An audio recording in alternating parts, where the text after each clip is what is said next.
Today's stuff we're going to be learning is Ketubot Daf Pebet. Today's stuff is sponsored by Rachel Bentley. May you be blessed with a sweet, healthy new year.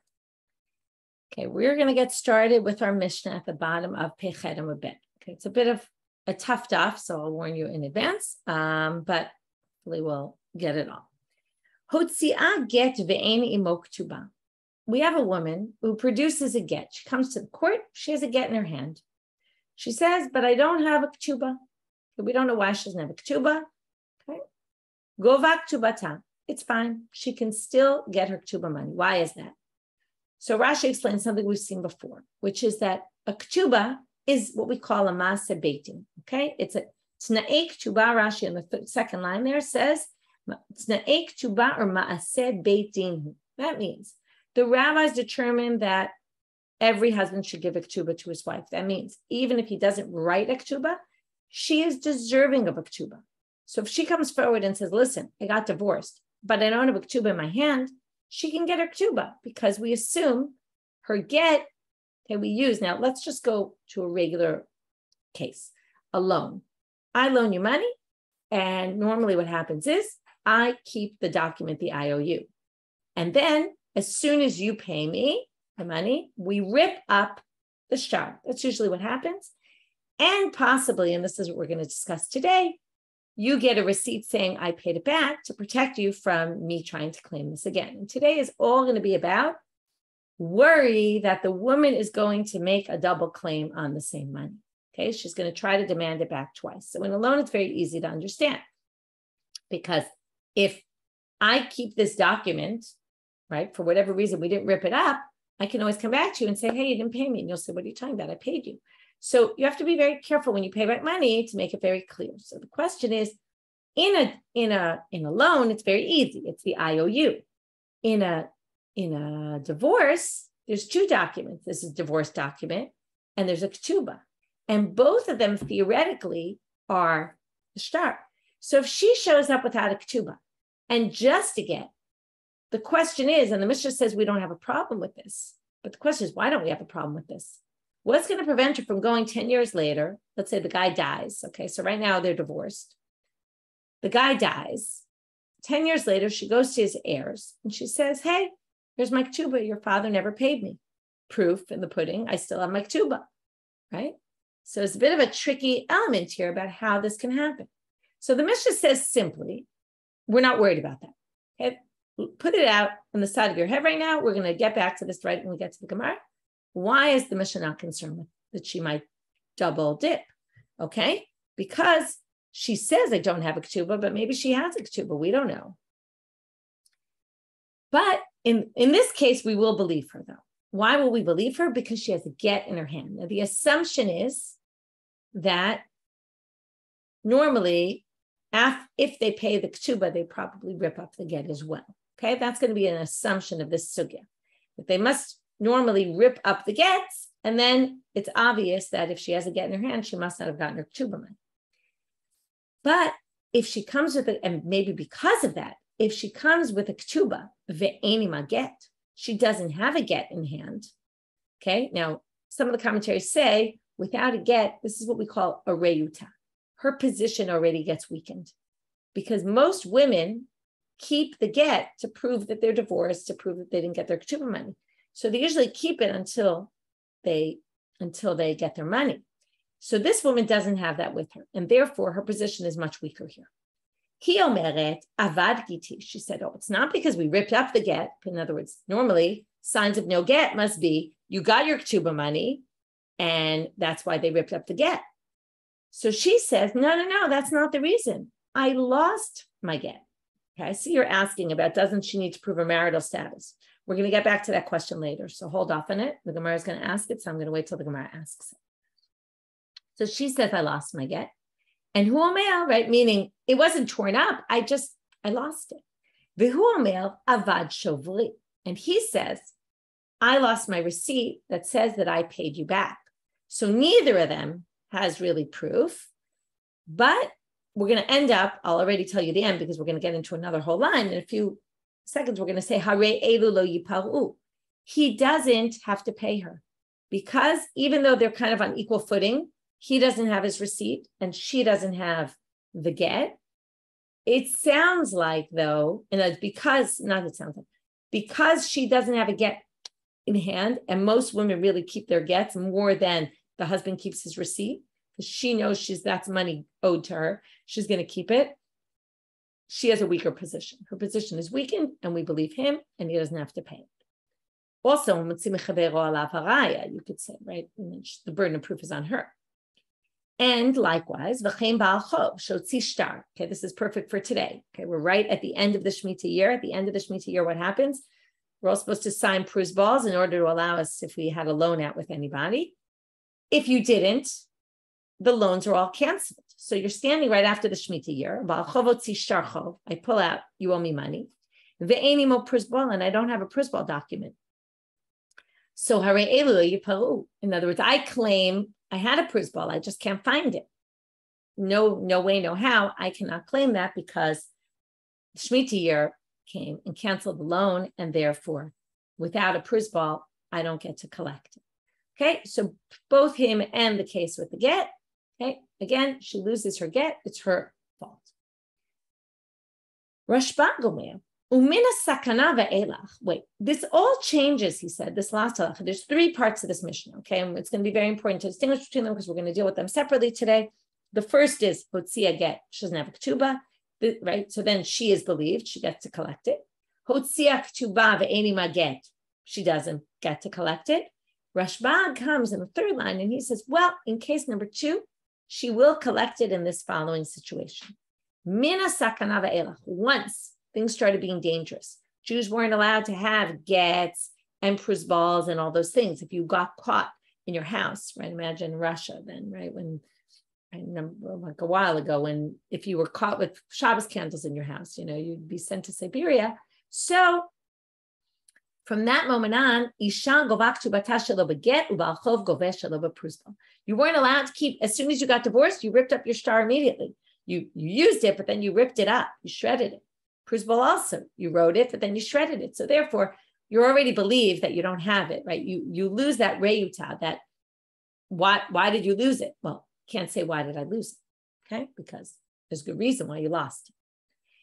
Okay, starting now with line number 1 in the Mishna. So line number 1 in the Mishna was, she pulls out a get, she doesn't have a ketuba, and she can get her ketuba money. Now, we said, we said that there's a problem here, because what's going to prevent her from pulling out her ketuba 10 years later and trying to get her ketuba money again? The Mishna does not seem concerned with that. So the Gemara says it must be shma mina kotbin shovar. It must be because they write receipts, meaning the husband then gets a receipt that he paid. So if she comes 10 years later, he'll pull out his receipt. Di ein kotbin shovar, because if we don't have this concept that we write shovarim, we're worried that she's going to pull out her ketuba and start collecting based on her ketuba. So therefore, it must be that you can learn from our Mishnah that we write shovarim in general. Now, why is this such a big deal? You say, okay, write a receipt. Of course, what's the big deal? But it is a big deal because once you say we write receipts, okay, now that means that if a husband can't produce a receipt, his position is weakened. Or whether it's a loan, right? A loan, if I pull out somehow, I still have the IOU, even though you paid me the money. And for whatever reason, we didn't rip it up. You had your receipt. You figured, I don't need to rip it up. Let's say I come to court and I say, okay, pay me the money. You pay me the money. They say, let's rip up the document. And I'm like, oh, I left it at home. I'll rip it up later. And then you say, okay, well, it's fine because I'll give you a receipt. Well, if I come back 10 years later and you seem to have lost your receipt, now, first of all, nowadays we lose things, right? I think of credit. You return something in the store and they give you a piece of paper. Right now they're a little better. It's electronic often, but even electronic things get lost. But you have a piece of paper. It happened to me once. I found a piece of paper 5 years later. I knew I lost it for years. It was like an expensive item that I returned. And they wouldn't accept it. Like 5 years later, there's like, sorry, and that was it. The money was gone. But in those days, it's even worse because there were a lot of mice and the mice would eat through. We talked about that before. We've seen it before. The mice would eat them. So you'd end up without documents that would prove it. So the question is, if you need to write a shovar, then that means the burden of proof, right? You end up getting a weakened position as the husband who claims, I pay my ketuba back, but if you don't have a shovar to show for it, then your position's weakened. Now, in this case, she'd never get, right? In case number 2, she'd never get, he didn't have a shovar. It balanced it out, and she was in the worst position. But all things being equal, if he doesn't bring a shovar, let's say she has all her documents, then he's not going to be able to prove his point. So anyway, the Gemara wants to assume from here that you need a shovar. What we're going to do after this is basically say, no. The Mishnah was in a case where you don't need a shovar. So Mishnah didn't mention shovar. I mean, it does mention it in the second part, but didn't mention in this first part. And basically, we're going to have Rav and Shmuel who are going to give 2 different explanations as to why you can't derive from the Mishnah that you necessarily need a shovar. Amarav. Rav says very simply, why did this woman produce a get and no ketuba? And why does she get her money anyway? Because she lives in a place where nobody writes ketubas. Because, now you're saying, what are you talking about? Nobody writes ketubas. But in those days, since it was a maaseh beitin, it was a done deal. Even if you didn't write a ketuba, the woman gets a ketuba. So not everybody wrote ketubas. In some places, they write ketubas, which means that they don't have all the tosefet and all the extras. But okay, the basic ketubas. The court anyway instituted them, so it didn't matter. So that's why we're not worried she's going to pull out a ketuba years later. She's in a place where they don't write ketubas, so probably she doesn't have a ketuba to write. And that's why we're not worried, and not because they wrote a receipt. Shmuel Amal, Shmuel says something very simply. He doesn't really say what he means. He says, no, I think the Mishnah is even in a place where they write ketubas. To which the Gemara says, okay. Well, then if they write a ketuba, then you must hold that shovarim, right? That you need receipts. Ulishmuel kotvim shovav. So then according to Shmuel, you're going to assume that you have to write receipts. Because otherwise, if it's a place where they write ketubas, she could pull out a ketuba. To which Amar Ravana, Shmuel, I heard from Shmuel himself that he explained it like this. Okay, and now he's going to quote what he heard Shmuel saying. And we're going to see, even in a place where they normally do write ketubas, still, this woman can get her ketuba based on the get, and we're not worried that she's going to pull out a ketuba later, and we'll see why in a minute. Okay, first we're going to talk about Makom she'ein kotvim ketuba. So first he says, there's 2 options, right? 2 tracks. Either there's a place where they write ketubas, or there's a place where they didn't write ketubas. The Mishnah will be relevant in both in the following manner. B'mkom she'ein kotvim va'amar katavti. You could explain the Mishnah in a case where normally they don't write ketubas in this place, okay, wherever we live, they don't write ketubas. V'amal katavti. And the husband says, I wrote her a ketuba. So now, who does the burden of proof lie on? She doesn't have the ketuba. He claims he wrote her a ketuba. To which they say, Alav lahavi ra'aya. We can assume right now she's going to get her ketuba based on the get alone without producing a ketuba, unless he can prove for us that for sure there was a ketuba. If he brings witnesses that saw him give the ketuba to the woman, then the burden of proof is on her, and she can't get it without her ketuba money, okay? Or she can without producing her ketuba. Or he can write a receipt, right? In other words, she can demand her ketuba money. He'll say, but only if we write a receipt. He'll write a receipt, right? She'll write a receipt that she got her money. He'll keep the receipt as his proof. So in that case, there will be a receipt. But that's not the case of the Mishnah, because the case of the Mishnah is a place where they don't normally write, and he couldn't prove it, that he wrote a ketuba for her. And then she can demand her ketuba based on the get alone, because she basically says, I don't have a ketuba. And likewise, bimkom shekotvim could be the Mishnah talking about a place where they do write ketubas, but amra lo katavli, she said, but I didn't get a ketuba. My friends all got ketubas, but I did not. Aleha laviraya. The burden is on her to prove it. So the Mishnah is talking about a case where she claims, even though we live in a city where everybody gets ketubas, I did not get a ketuba, and she proved it with witnesses that she didn't get a ketuba. Again, once it's proven with witnesses, there's no need for shovar. So basically, what Rav Anan is saying is that Shmuel can explain the Mishnah in a case where it's a place where they write ketubas, or it's a place where they don't write ketubas, but either which way, there's situations within those where you won't need a shovar, and you can say that that's what the Mishnah is talking about, in which case the Mishnah is not teaching you that you have to write a shovar, and that it's the husband's responsibility to keep his receipt that he paid.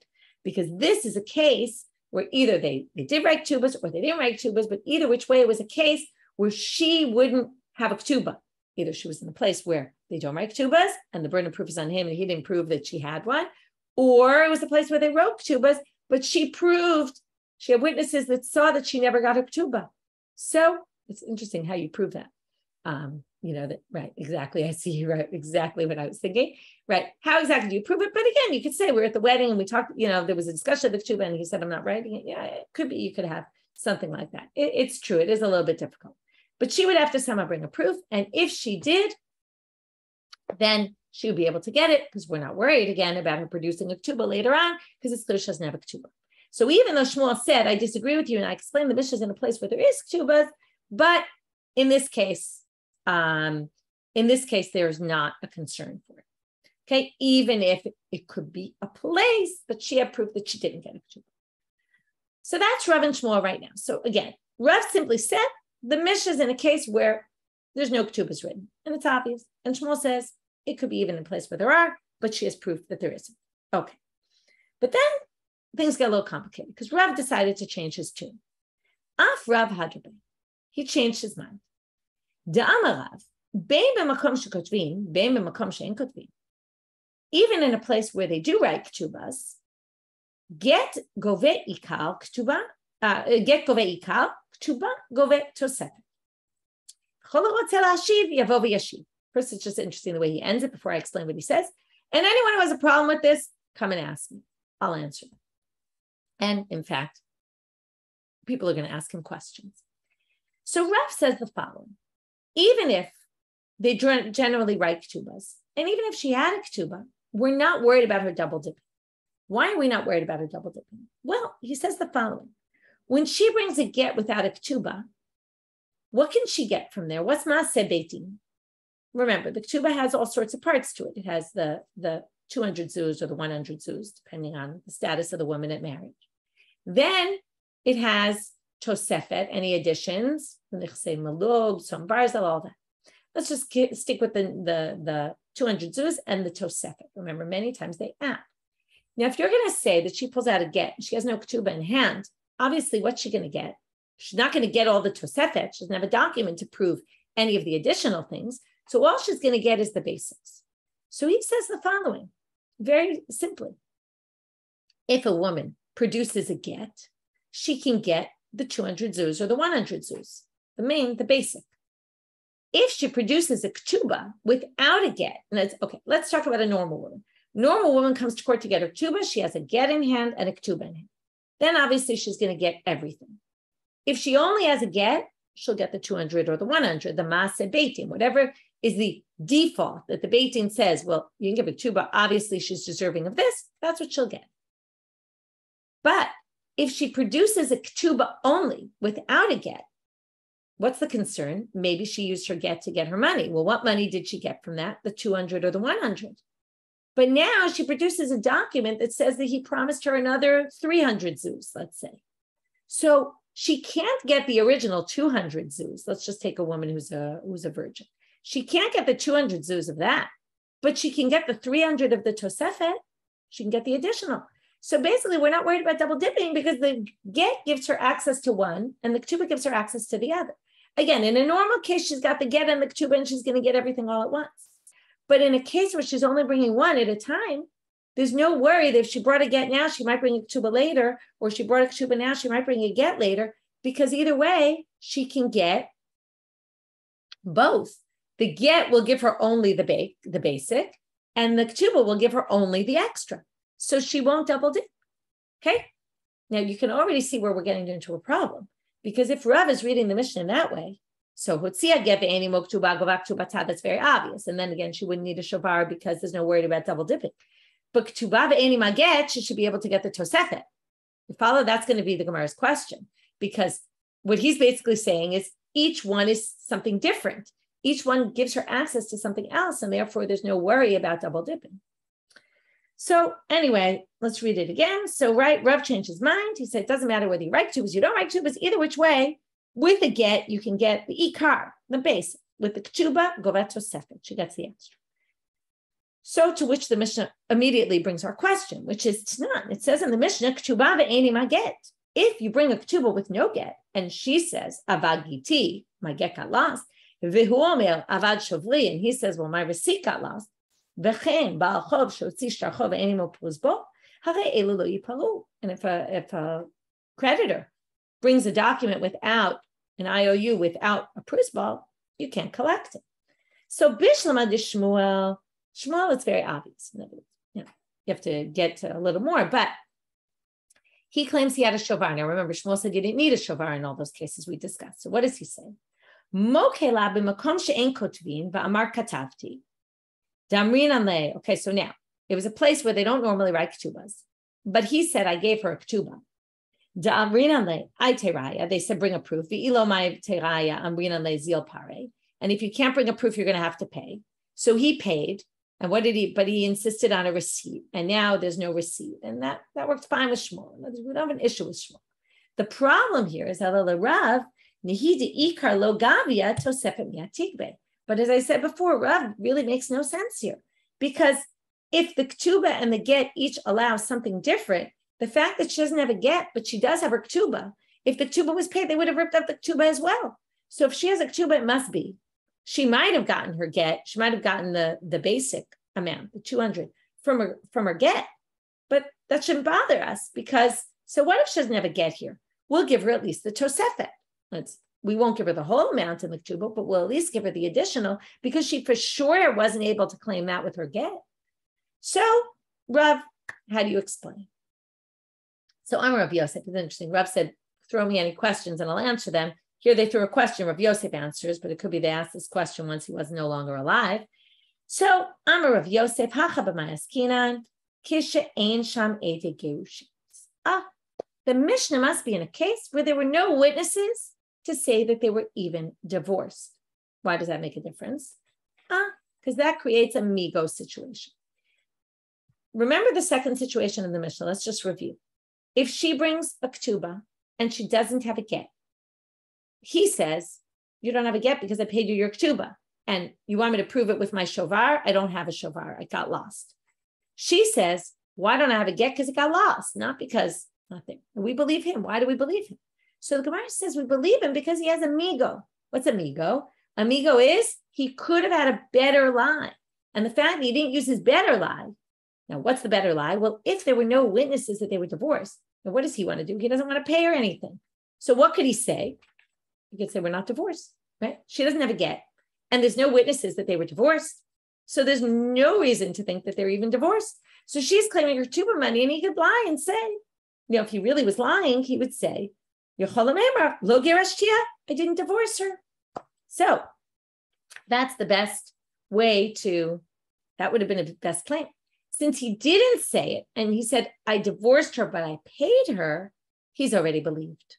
Okay? So because of that, he can say, moving out on a bet, I divorced her, but I gave her a ketuba.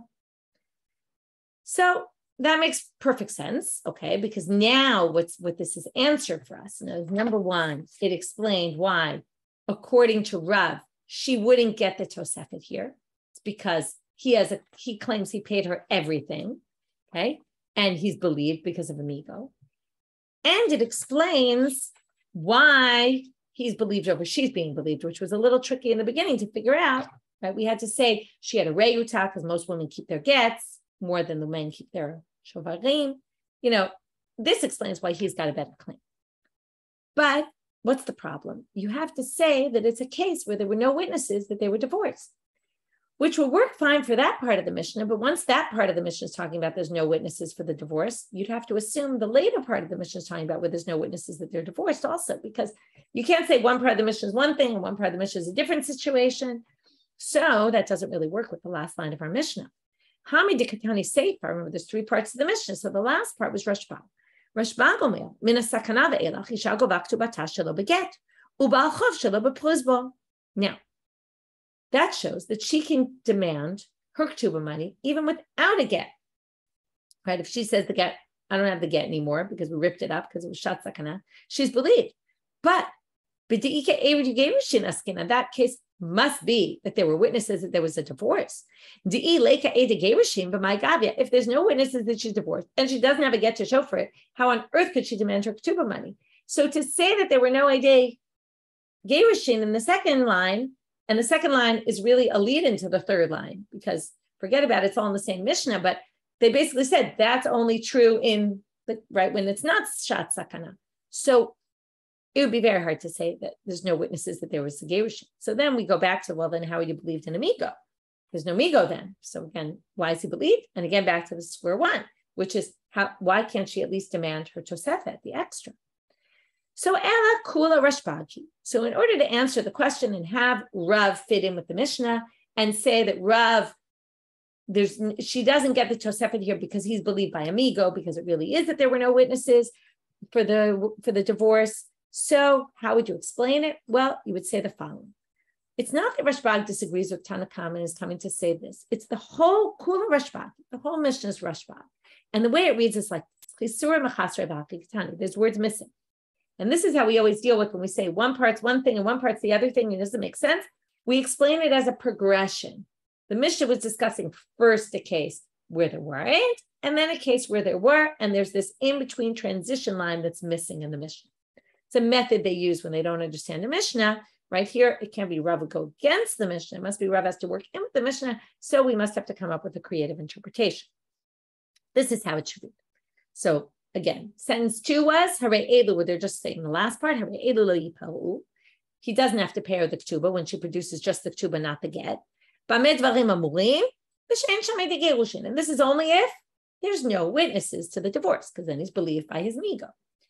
Aval yesh shamei de gerushin. If there's witnesses to the divorce, gavya tosefet, then she actually could get the additional, because that's Rav. This is the Rav's reading of the Mishnah. The ikal, well, what about the main part of the get? That's all depending on whether she produces a get or not. Imafkagita gavya, ilo mafkagita lo gavya. She can only get it if she produces the get. Umina sakana va'elach. However, once there's sakana, right now we're already on when there are a gerushin. Okay, so mina sakana va'elach af agav de lo mafkagita gavya sherashbag omer misakana va'elach hishago v'ktubata shelo begedu ba'chav shelo bepruzba. Right. Once there was the shat sakana and there's witnesses, so he's not believed by amigo, then she can claim the ketuba, the get I don't have because it was ripped up because of shat sakana, and then she's believed and she can get it, and likewise with a prusbal case. So we've succeeded now in explaining the Mishnah according to Rav. The reason why in case 2 she doesn't get the tosefet is because he's believed by amigo, because it's a case where there were no witnesses to testify that they were even divorced, and the husband therefore is believed by saying, she is divorced, but I gave her the money, because he could have just easily said she was not divorced at all. And therefore, of course, I don't need to give her ketuba money. And obviously, it's a bit of a weird claim. Then they should be married. And then, okay, well, we won't go there. Amar Rav Kahana v'Rav Asi l'Rav. Another question on Rav. L'ditach da'amart yet gove ikal. If you say that by just using the divorce document, you can get the ikar, I'm going to raise another problem. Almana mina nisuim b'mai gavya. Okay, with a get, we're not worried you're going to double dip, because you have a get, you have a ketuba, the get we rip up, right? So she can't demand that anymore. If she brings the ketuba, she'll get the tosefet. There won't be any double dipping. But what about a widow? She can double dip. Why? Well, b'mai gavya. How does she get her money? She doesn't have a get to show for it. What does she use? Eidei mita. She brings witnesses that said he died. Now, if that's the case, v'lichush dilma gersha umafkadiyiti v'gavya ba. She can do what? Okay, soon we'll say she could do something more. But right now, this is a little bit of a crazy thing to think about. But a woman could do the following. She gets divorced from her husband. He's still alive. She could wait till he dies, and then she could double dip. Because she can say, oh, here's my get, right? Based on my get, I get my ketuba money. And then when he dies, right, she could do that before, she could do it after, either way. And then she could go later after he dies and say, oh, we were married and look, he died. And I get my, now I get because he died. So why aren't we worried that she could, again, she would have to do this in different places where people didn't know, and she would have to, do that kind of thing. Now, the obvious thing is to say, well, No, we let a woman who's a widow, why are we not worried that maybe the widow's been divorced? Because we allow women to claim it based on, let's say what we call now a death certificate. She could bring a death certificate. Obviously, you don't rip up. Okay, so we're going to get to it. She could theoretically bring her the death certificate a number of times and try to get her ketuba a number of times. We'll get back to that. But theoretically, right, they're using the witnesses of the death, right, people who witnessed that he was dead, instead of a death certificate. It's the same kind of idea. What's to prevent her from also demanding, right, from her deceased, divorced, right, ex-husband, trying to get money because he died and trying, must be, she was married just before. People know she was married, so obviously, she's not going to be able to do. And again, what's the issue? The issue is, how do we let her now get her ketuba money just by bringing witnesses? And the issue here is when you bring witnesses, there's nothing to rip up, right? So bringing witnesses, what's to prevent her from coming a few years later with a divorce document in hand and saying, oh, by the way, we were divorced before we got married, and here's my divorce document, and I get my ketuba money based on that. If you can use a get to demand ketuba money, that's the whole problem here. Then a woman whose husband dies, theoretically, could and has been divorced before. So they basically say it must be a woman who was married until the time of death, and we knew they were living together, so it was obvious they were not divorced. To which the Gemara says, what if he decided the day before he died to divorce her and nobody knew about it? To which they say, if he divorced her and didn't tell anybody about it and nobody knows and there's no proof, well, that's his tough luck. And theoretically, if she's going to demand the ketuba twice, well, he wasn't smart about the way he handled things. So theoretically, there could be this possibility, but we're not really going to worry about it because it's his fault. If it's such an unrealistic possibility also. To which the Gemara says, okay, so that resolved a woman whose husband died when they were married. Since they were living together before and no one knew they were divorced, we're going to assume they were living together, they were married. She's not going to be able to claim later that they were divorced. In other words, there's a fear that she was divorced and basically is going to later bring out her divorce document. But we're not worried about that here because she was living with him. So to which the Gemara says, well, what about a woman from betrothal? Remember, in betrothal, they lived in separate houses. Didn't live together. So you don't have this Yoshevet Tacha Ba'ala. People wouldn't necessarily know they got divorced. Okay. And therefore, how do we know that if he dies when they're betrothed? Okay. Now, soon we're going to ask, how do we know that if he dies from betrothal, she gets ketuba money? But assuming she does, which we're going to try to prove, although we're not going to be successful, but it is true, whether or not we can prove it, a woman will, if he divorced her from the Erusin, and then, if he died when they were betrothed, she will get her ketuba money. Okay. So now we're worried if that's the case, assuming that's a given, which the Gemara is going to ask where we get that from. But assuming we've learned this before also, assuming it's a given that if he dies from the betrothal, she will get ketuba money. B'mai gavia, how's she going to demand it? Be'edemita, with people testifying that he died. Again, who knows? Maybe he divorced her before. And how can we let her take it? You don't have this Yoshevet Takabala. They were living together. They weren't living together. Nobody would know if they got divorced. And then maybe she'll pull out a divorce document years later and try to get her ketuba again. So therefore, they say in the end, after we tried to say you don't necessarily need to write a shovar, they say, Bimkom delo efshar katvin and shovar. In this kind of situation, because there's no choice, you would have to write a shovar. In other words, many cases we're not concerned about double dipping. And that's what we tried to say. From the Mishna, you can't necessarily infer there's a concern for double dipping. And we had all these explanations of how to read the Mishna. So we're not concerned about double dipping. But if there is a concern that she might, then yes, you'd have to write a shovar in that case. Okay. So in this case of the Erusin, you would basically have to write a shovar. Okay. Okay,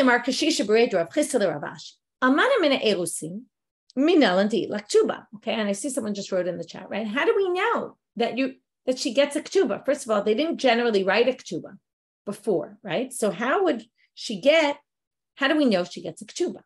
So there's two scenarios in Erusin. Either he decided anyway to write her a ketuba, or he didn't write her a ketuba, and then what the Gemara is saying here is, it's what we call the Maaseh Beitin. Because married women all get ketubas, and apparently also betrothed women. So basically, she can demand a ketuba. If she's betrothed, he dies for betrothal, she can demand a ketuba, even if she doesn't have a ketuba in hand. So where do we get that from? They're going to try two sources, but in the end say that both those sources can be explained, where it was a specific case where he actually wrote her the ketuba earlier than normal. Okay? But we're going to try. If you want to say from here, nit armela, onit garsha, if she was widowed or divorced, we've learned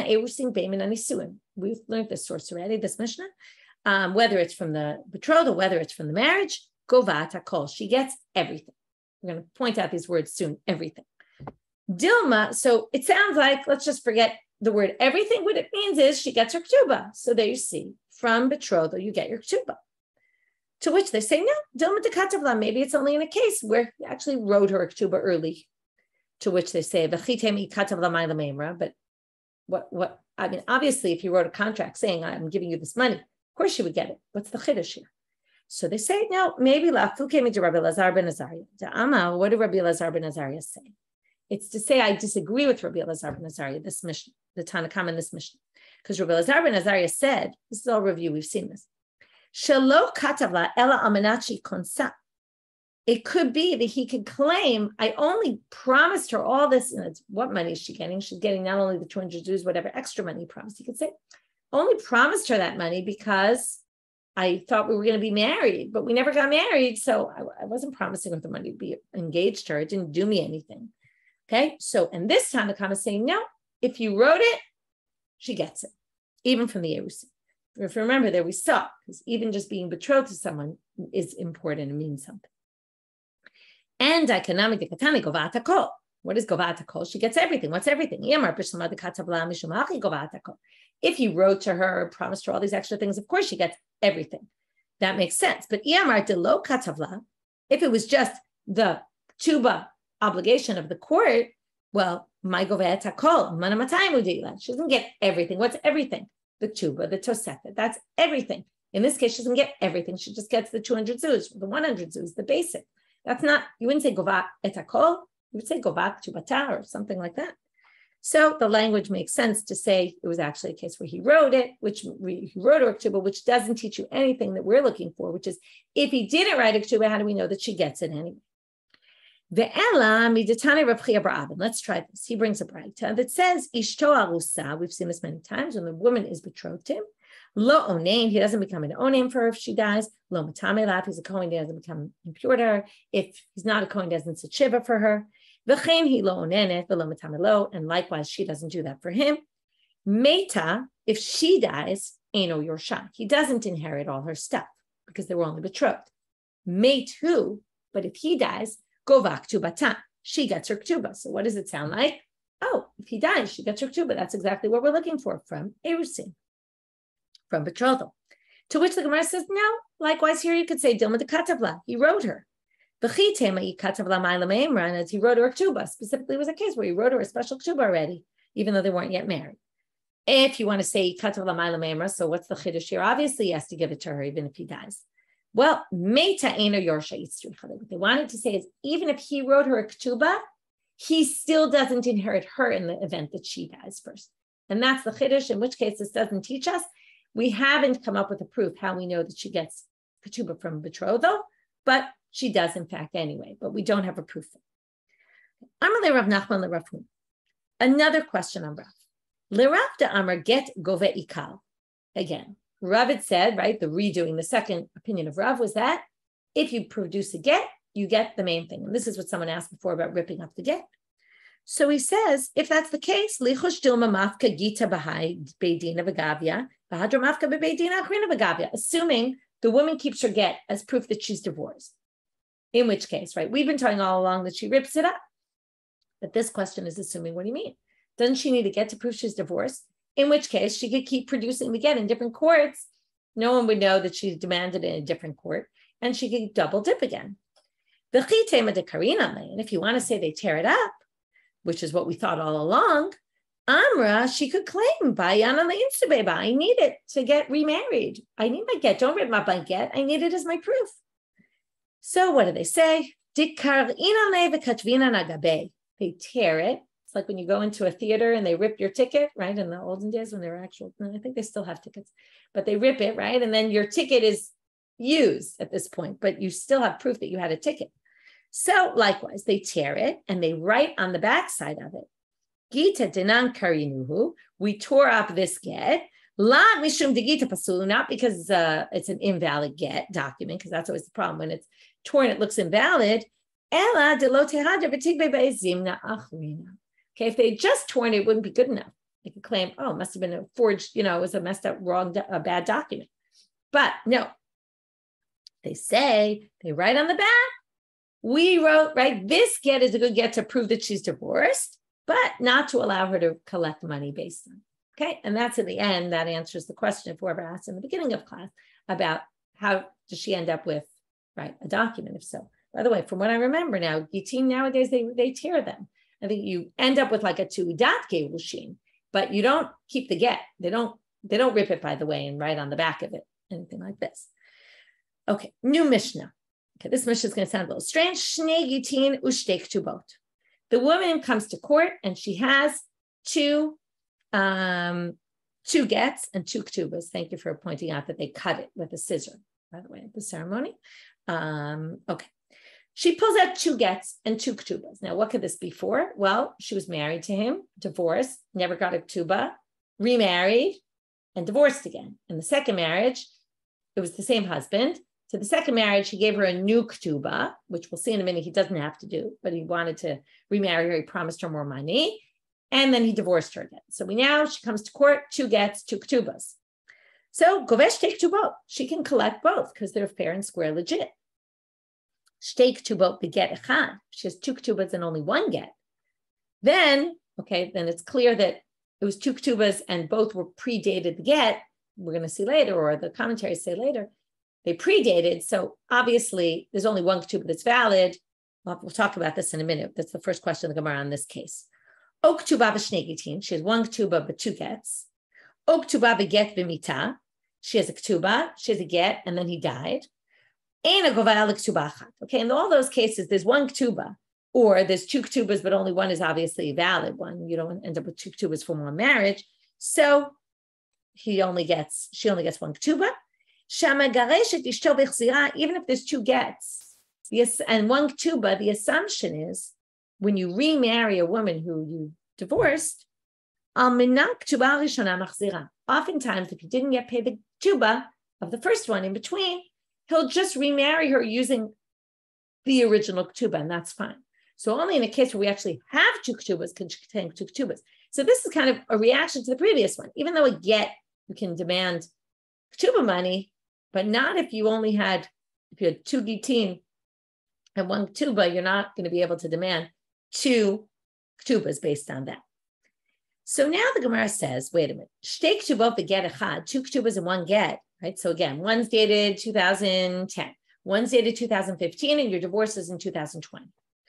So it sounds like the Mishna is saying, it says, right, you only get one ketuba, but didn't say which one. Sounds like you can collect whichever one you want. This sounds like it contradicts, this would be a contradiction to what Rav Nachman said, meaning we could question Rav Nachman in the name of Shmuel and say, how did you say that against our Mishna? When you have two, and one's dated 2010 and one's dated 2015, obviously you use the second one to replace the first one. So why did our Mishnah not say that? Sounds like our Mishnah thinks you could do either one. To which the Gemara says, and we already learned all this, Lav itmar lad, was it not said about that? Amar Papa umode Rav Nachman di osif beidikla litosefet katve. If he added one palm tree in the second one, now remember, the first one's stronger because what? Because it has an earlier date. So she can claim all the land that he sold from 2010 to 2015. But if he added into the second one something additional, then instead of saying the second one was coming to replace the first one, you can say that he was giving her a choice. You can either take more, but have less ability to collect it because it's a later date, or you can take less, but have the earlier date of collection. So that's why, in this case, even Rav Nachman agreed that in a case like that, if the second star added something, then it basically meant I'm giving you a choice of which date you want. Do you want the earlier date with less, or do you want the later date with more? So that's why she could collect each one. So hachanami b'de'osifle, you could explain this in the same way, and that's why you have a choice, one or the other, and that's why it doesn't contradict. Rav Nachman said in the name of Shmuel that if you have two shtarot that are identical, right, but one is later than the other, but one didn't add anymore, then it must be the second one was coming to replace the first one, and then the first one's out. Okay, what exact situation? It's a whole thing anyway. We're not going to get into it right now, but with that, we will finish today's daf. Hope that was clear enough. It was a bit of a complicated daf, but right, the main things we have were the Mishna, which seemed to indicate you would have to write a shavar, otherwise you're going to double dip, which we said, no. Either according to Rav and Shmuel, there was no concern of double dipping for other reasons, right? And each one explained in their own way. Rav had two ways to explain. First one way, and then he changed his mind and then explained it a different way. Then we asked some questions on Rav, and then we got on a sidetrack about this Erusin, right? Why are we not double dipping in Erusin as well? And then how do we know that you even get a ketuba in Erusin? And then we went to the next Mishnah.